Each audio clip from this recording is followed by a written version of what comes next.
રામ મારા હરસિદ્ધિના ખૂબ જાજા રામ મારા હરે મારા હરીફના મારા હરસિદ્ધિના ખૂબ જાજા રામ મારા નવા આવેલા ભાવિકોનો મારા હરસિદ્ધિના ખૂબ જાજા રામ મારા શરણમાં તમે આયા છો મારા હરસિદ્ધિના શરણમાં તમે આયા છો એટલે મેં મારા શરણમાં તમને રાખ્યા છે શરણમાં રાખ્યા છે એટલે મેં માતાએ ખાલી કેવા પૂરતા નહીં ખાલી કેવા પૂરતા રાખ્યા છે એમ નહીં, પણ મેં તમને મારા બનાવીને કદાચ મારા ખોળામાં બેસાડ્યા છે ને તો એના પ્રમાણ તમને મળ્યા છે, તાણે તમે બેઠા છો ભાઈ. જગતની અંદર ફરી દુનિયા ફરીને કદાચ થાક્યા હોય અને કદાચ આશા તમને મળી ને તો આશાનું કિરણ કદાચ બાંધ્યું હોય તો મેં માતાએ તમારો વિશ્વાસ તોડ્યો નહીં. ક્યાંક ને ક્યાંક થોડુંક ને થોડુંક તમને કાર્ય કરીને આપ્યું ને તાણે કદાચ આજ તમે શાંત થઈ બેઠા છો. નહીં મેં માતાએ તમને મૂળા આપ્યા કે નહીં તમને દોરા ધાગા બાંધ્યા લ્યા કે નહીં તમારી જોડે કોઈ વિધિઓ કરાઈ છે ભાઈ? હે, જો કદાચ વિધિઓ ના કરાઈ હોય, ના તમારી જોડે મૂળા બંધાયા હોય અને કદાચ સુખ હાલતી હોય તો ઉગતાની મેલડી હો. તમને જેવું શીખવાડું, જેવા વચન ઉપર તમે ચાલો તો મેં તો કોઈ માતા તમને બેહાડવાની તો કીધી નહીં. એક ખાલી મારા શબ્દથી તમારા ઘરની અંદર પરિવર્તન તો આવ્યું ને. ભરોસો હોય, વિશ્વાસ હોય અને સત્યનું જ્ઞાન લેવું હોય અને અંતરથી સુખી થવું હોય ને તો મારા દરવાજા ખુલ્લા છે હે ભાઈ. અને અંતરથી સુખી થવા આવે છે એને કદાચ અંતરથી સુખી કરું છું હું માતા હો ભાઈ. મારો એક પણ ભાવિક મારા દીકરાને મારી વસ્તી જોઈને નહીં પણ મને માતા જોઈને આવ્યો. રામ પ્રભુ જેવું મારું કાવ્ય સાંભળ્યું, જેવું મારો કદાચ અહેસાસ થયો કે જેને કાને વાત પડી કે પરમારની પેઢીની ઉગતાના ભગવાનની તલવારની ધાર જેવી માતા તો કે લાય દર્શન કરવા જવા દે. તો કદાચ એક રવિવાર આવ્યો, એક રવિવાર ના આવ્યો, બીજો એક રવિવાર આવ્યો, પછી 2 રવિવાર ના આવ્યો, પણ ત્રીજો રવિવાર આવ્યો ને તો જેટલા રવિવાર અહીંયા આવ્યો ને એનો એ આયાનું પ્રમાણ મેં માતાએ જવા નહીં દીધું હો ભાઈ.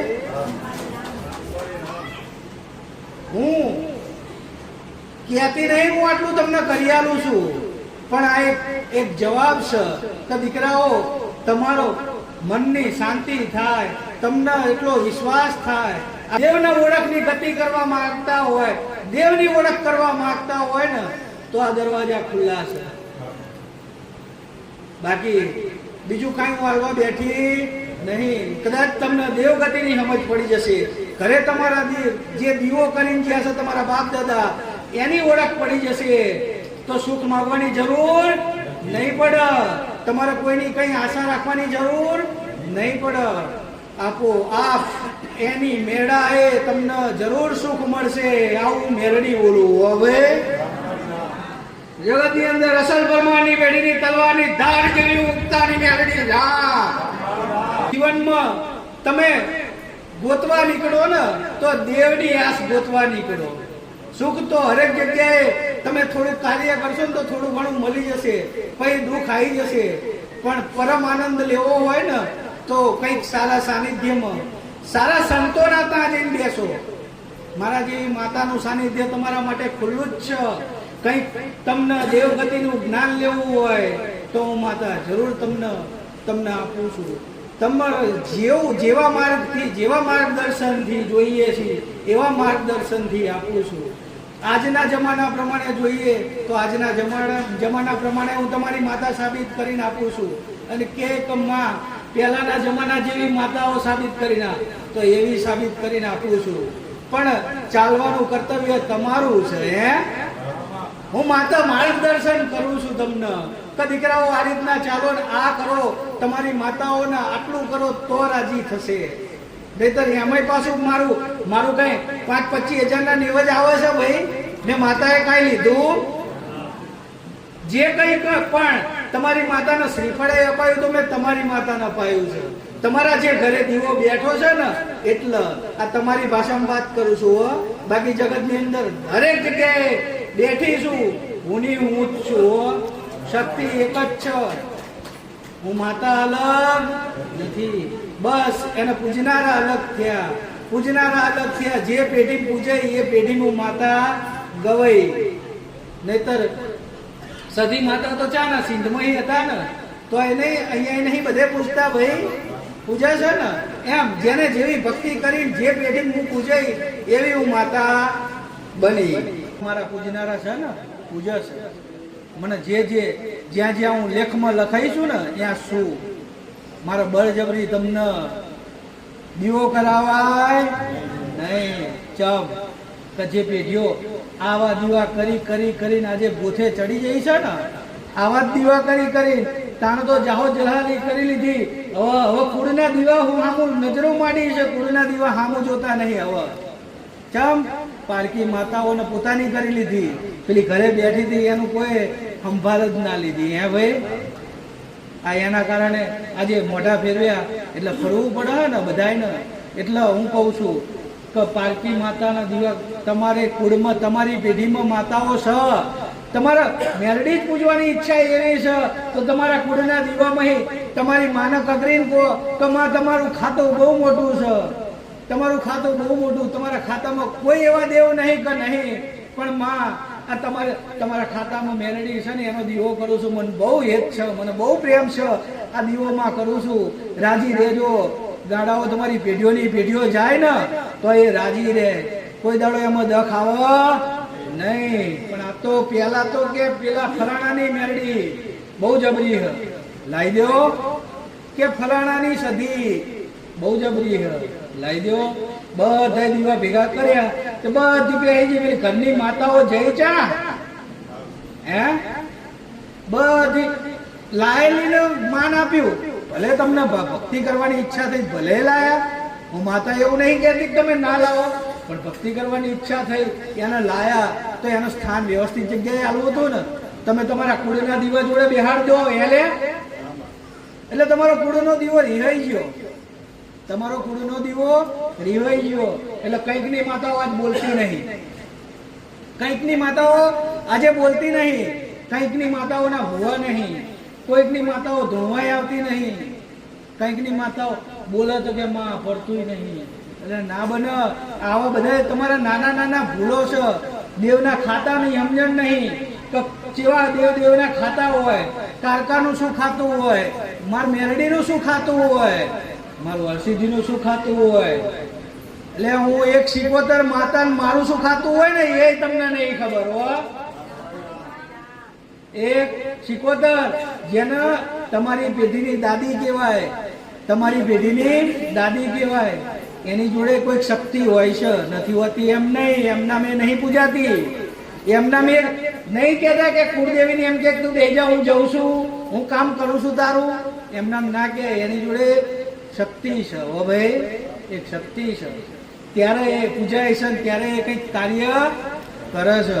પણ આ ખાતાની સમજ આલવાની છે મારા દીકરાઓ, કોઈને બાકી મેળવાના નહીં. મારા હરેક ભાવિકને સમજ આલવાની છે કે આમ માતા એમ કે રામ, એટલે મારા હરેક ભાવિકને ખબર પડે કે આ મારી મેલડી છે, આ મારી હર્ષદ ભવાની છે, આ મારી ચોટીલાની ચામુંડ છે, આ મારી બહુચર છે, આ મારી સધી છે. દાદાઓ રામના નામ ઉપર માતાના નામ ખબર પડે હો ભાઈ. પણ એ તો જ્ઞાન લેવું જોઈએ ને, જ્ઞાન લો. બાકી તો જગતમાં પડ્યું જ છે બધું, કેટલું પડ્યું હે. રસ્તે ફરતા હોય અને લાગે અને પછી એમ કે હું તો આર્ય માતા હું, તો મારા અત્યારના ભાઈ પર માની લે અમુક ટાઈમમાં, પણ એમ કે નહીં. મારા સાનિધ્યમાં ના બોલીએ કે હોય એવું. એમના એક મારા ભાવિકના એમના નહીં બેહાડી શકતી હું માતા. બાકી કંઈક છે એવા નડવાવાળા પડ્યા છે કે આમ કરી નાખે તેમ. એટલે ગાડા જગતમાં હું પાવાની દેવીને કારકા બેઠી છું હો. કોઈની તાકાત નહીં, એમનામ નહીં બેઠી. એમનામ કોઈ એવું કહેતું હોય કે ગાદીઓ ના એમનામ નહીં થતી. તમારો ભરોસો હશે તો કદાચ તમારા ગામના ભાગોળમાં થઈને કદાચ તમારા ઘરમાં આંટો મારી તમારી માતાઓ જોડે વાત કરીને ના આવું, જરૂર આવું, જરૂર આવું છું. ના ચમક પણ એનો સમયગાળો છે. એ સમયગાળા સુધી તમે ભક્તિ કરી લો. મારી ના થાય તો તમારી માતાની ભક્તિ કરી લો. એમ હું માનીશ કે તમે મારી જ ભક્તિ કરો છો. હો ભાઈ, પણ જરૂર સાંજ સવાર 2 ટાઈમ માં ભગવતીનું નામ તમે જે ભજતા હોય, મન કારકાન ભજતા હોય તોય ભલે, મન મેરડીને ભજતા હોય તોય ભલે, મન શિકોતરને ભજતા હોય તોય ભલે, મન અંબેન ભજતા હોય ને તોય ભલે, અને મને સદીને ભજતા હોય ને તોય ભલે. પછી ચાહે મને ખોડિયારને ભજતા હોય કે કોઈ મસાણીને મને ભજતા હોય, જેને તમે ભજતા હોય એના નામથી સવારમાં હે માં નામ લેતા જાઓ. દિવસમાં ખાલી 10 વખત નામ લો ને, સવારના સાંજ તમારો બેડો પાર કરવા ગાડા ના આવું તો નકામું પડો. પણ આ મારે બોલવું તો મેં બોલી નાખ્યું, મેં બોલવામાં તો બોલી નાખ્યું કે બોલી નાખ્યું, પણ કરવાનું તમારે કેટલું અઘરું પડે ખબર તમને? બહુ ટાઈમ લાગે છે. તમે એટલી જલ્દી કરી શકતા નથી. ભક્તિ કરવા ખાતર ના કરશો, કંઈક જીવનનો ઉદ્ધાર કરવા માટે કરો અને સાત્વિક કરો. સાત્વિક કરજો. જગતમાં સાથ ના સહકાર આવવા જો ગાડા ના આવું તો નકામું પડે હો. અને જરૂર હું આવીશ, જરૂર આવીશ. પણ આવીશ એટલે ખબર પડે કે ગાડાઓ આમ તમારી માતાના માડવા નખાતા હોય, હૈયું તમારું ધ્રુજતું હોય, શું થશે? અને મન માતાને યાદ કરો કે માં તારો ભાવિક છું અને સતના માર્ગે હેડીને કદાચ તારા વચનોનું પાલન કર્યું હોય તો માં 2 ઘડી આવીને અને જો ગાડા જો ના આવીને ઊભી રહું ને તો ગાડા જગતમાં હું મેલડી ના કહેવાય. તમારા એ સમયે એ ઘડીએ આવીને કદાચ ઊભી રહીને જો કદાચ લેખા જોખા વાંચીને જતી રહું ને તો હું માતા. પણ આ સમય પહેલાની વાતો છે, સમજાય એના માટે છે. એટલે કહું છું ધીરજ રાખીને બેસજો, ધીરજ રાખીને બેસજો. ભક્તિના માર્ગ ઉપર થોડા આગળ વધજો. હું નહીં તમારી જોડે મકાન મુકાવું, નહીં તમારી જોડે જમીનો મુકાવું, નહીં તમને મોટા વ્યવહારો કરાવું, પણ તમારું કર્મમાં જેટલું લખ્યું છે એટલું પ્રાયશ્ચિત તો જરૂર કરવું પડશે. કારણ કે કંઈક પામવા માટે કંઈક તો ખોવું પડે ને. આ તો વિધિનો વિધાન છે ને, આ તો બધા જાણો હો ને. તો કદાચ તમારે કોકનું લીધેલું ના મૂકવું હોય તો એનું પ્રાયશ્ચિત કરવું પડે ને ભાઈ. એનું પ્રાયશ્ચિત જરૂરી છે. એટલે એ પ્રાયશ્ચિત કરાવીને કદાચ તમારી માતાને રાજી કરી આલીશ તો એ પેઢીઓની પેઢીઓ જશે ને તો એ વાત કોઈ દિવસ ઊભી થશે નહીં. અને અહંકાર કરીને નહીં, તમને નાના બનાવીને તમને એના શરણમાં નમાઈને એને રાજી કરાવીશ. અહંકારમાં તો કોઈ દાડો કોઈ કાર્ય થયું નહીં, થશે નહીં. દેવ કોઈ દિવસ અહંકારમાં મળ્યા નહીં, મળશે નહીં. એના માટે નાના બની જવું પડે, એના શરણમાં પડી જવું પડે, એના આમ હાથ ઊંચા કરીને બેસી જવું પડે. હવે તારા શરણમાં છે. હું કાયમ કહું છું ને મેરડી, કાયમ કહું છું કે દીકરાઓ એને સમર્પિત થઈ જાઓ, તમારા દેવને સમર્પિત થઈ જાઓ. જરૂર એ તમારા નાવડા તારવા આવો અને ગાડાઓ કદાચ મારા કેવે કદાચ સમર્પણ કર્યું હોય ને જો કદાચ એ તારવા ના આવે તો ગાડા જગતમાં હું ગાદી લઈને બેઠેલી માતા છું. કોનાના રથમાં બેહીને ગાડા એમની ભવાની લઈને આવું. હેડ હવે તારા દીકરાનું બનાવવાનું છે, હું એમની કારખાને લઈને જાઉં. હેડ હવે બનાવવાનું છે, જોડે જઈને ઊભી થઈ જાઉં. હું એ માતા છું. પણ એના માટે કર્મ તો તમારે કરવું પડશે. અને મારા દેવના વાતમાં તંત ના ગોતશો. આ સત્ય છે શું છે પેલા તમે એને જાણો. ના ખબર પડે તો હું માતા એવું નહીં કહેતી તમે મારી ઉપર ભરોસો કરી લો. આજે નહીં કીધું, કાયમ કહેતી રહીશ કે તમે એકદમ કોઈ દેવ ઉપર ભરોસો કરવાની જરૂર નહીં. દેવ ઉપર એટલે કહું છું કે ચુંદડી ઓઢીને તો બધાય બોલી શકે ને, નીચે અંદર તો મારો દીકરો છે ને, પણ હું માતા સાક્ષાત બોલું છું એનું તમને ખાસ કહેવાનું. પેલા આવો, 2 રવિવાર જુઓ, 2 રવિવારમાં સંતુષ્ટ ના થાવ તો 3 રવિવાર જુઓ, 3 રવિવારમાં સંતુષ્ટ ના થાવ તો 4 રવિવાર ખાલી જુઓ. મન માતાને સાંભળો, અહીંયાનું તમે વાતાવરણ જુઓ, મારા શબ્દોનું પાલન ના કરો તો ખરા મારી શબ્દો સાંભળો, અને શબ્દો સાંભળ્યા પછી 4 રવિવાર જોવાના, 4 રવિવાર જે તમારા જે એ જોવાના, અને એના પહેલાના જે તમે મારા પારે નતા આવતા ને એ પહેલાના દિવસો જોવાના. જો એમાં ગાડા 50% પરિવર્તન ના હોય તો ગાડા હું મેલેડી ના કહેવાય હો. જો કદાચ મારા જ શબ્દો સાંભળી ખાલી રવિવાર આવવાથી જો કદાચ તમારા જીવનનું પરિવર્તન લાવતી હોય તો કદાચ તમે મને પૂછો કે મારી માં ચા છે, અને જો કદાચ એટલું બતાવીને કદાચ આવે તો તમારું જીવનનું પરિવર્તન કેટલું થાય? આવો વિચાર કોઈ દિવસ આવ્યો છે? પણ આજે જ્યાં અહીંયા માં મારા દીકરાને ફગું નહીં થતું, માં મારા લોન નહીં થતી, માં મારી જમીન પેલાએ લઈ લીધી, માં મને આર્યો કરી ને, માં મને આ બહુ દુઃખ, માં મને આ દુઃખ. પણ મૂળ દુઃખનું કારણ ગોતો લે કે આ વસ્તુ તમારે થાય છે, તમારા જીવનની અંદર ઘટી કઈ રીતના, એનું કારણ મૂળ ગોતો. મૂળ ગોતશો તો એનું સમાધાન જરૂર મળશે. બાકી તો એ તો આવડે જ છે મને કલે શ્રીફળ લઈને લેવો જાઓ હે, પણ એ તો સમાધાન ટૂંક સમયનું થયું ને, કાયમ માટેનું તો નહીં ને.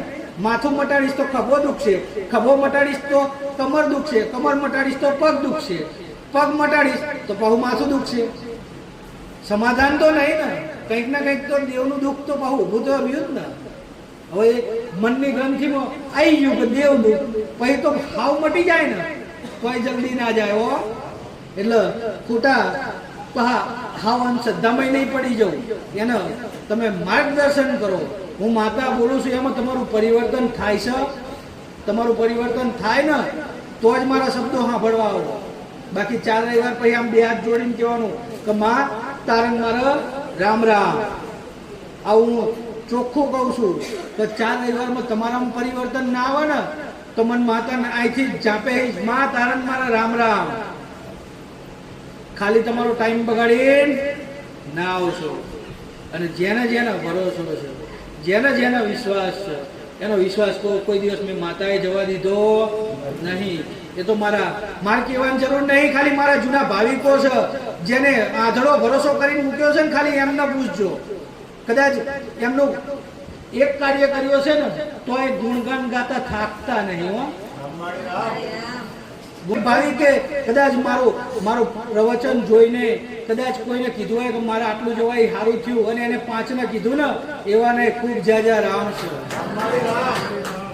હા, એમના આટલા બધા ભેગા એમના નહીં થયા.